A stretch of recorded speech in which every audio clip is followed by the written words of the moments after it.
Welcome to Ethical Hacking from Scratch to Advanced Technique.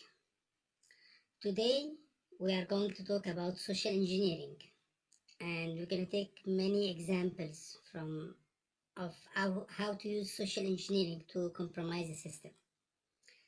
We're going to start by explaining what is social engineering, and it's very important to consider social engineering in any security implementation. Now, social engineering, which is also called a non-technical attack, this is when the hackers depend on the weak security awareness on people. So if I'm a hacker, I can spend many days trying to compromise the system and bypass a firewall and bypass different kind of protection. Or I can just send an email to one of the employee. Maybe I will not focus on IT employee, but an HR or finance or PR or any employee. And once he click on the link inside the email, he will let me in the network. So it's much more easier to implement and much more easier to use for compromising systems.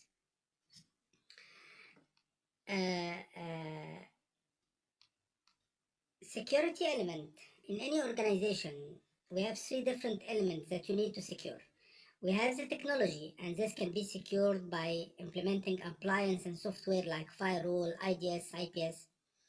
We have the process, and this also can be secured by using the best practice. And we have the people, and we always consider the people the weakest channel inside security, because it's very easy to manipulate people or to use some of the tools that are free online that we're going to test on the upcoming lessons. So we usually consider people as the most weakest part inside any security implementation. And as they are saying, don't lie, 75% of the attacks that has been implemented recently was based on people.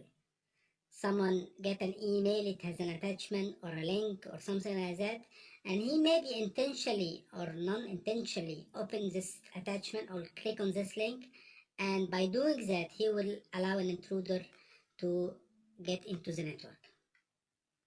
And the major case the last few years that we heard about Sony and RSA and different kind of organization, actually this was compromised by a social engineering attack.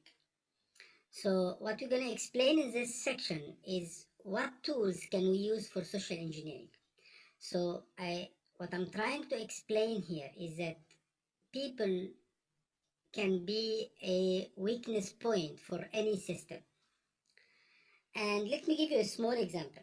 One of the tools that we use for social engineering is a spoofed email. We can send a fake email to someone, and people blindly trust the email. So if you get an email from your manager telling you that attach you will find an application that need to be finished today, you will not feel suspicion about that because the mail came from your manager. But mail can be spoofed, and many websites are doing that, and this is one of the very common websites that people are using for spoofing email. So it creates a fake email where when you go to this website, you're gonna find that I can assign a specific mail address and name. So when people receive this email, it will show that it comes from a specific person. So it used to be very good tools to convince people to click on a link or download attachment. This is one point. Other tools that is used for social engineering beside the spoofed or the fake email tools, the phishing. And phishing is to create a fake website. So we used to do that before in a long way, and it was not that easy to do. You need to get some software and you need to copy a page and try to make some modifications. So it was not easy to create a fake page. But what we're gonna introduce during this section, it's one of the very powerful tools that makes this thing very easy to use. It became like a menu. You choose one or two or three and it will get you whatever you want. And this tool name is Social Engineering Toolkit or SET. And during the upcoming lesson, I'm going to show you how to run SET and how to use SET for implementing social engineering attack. Thank you.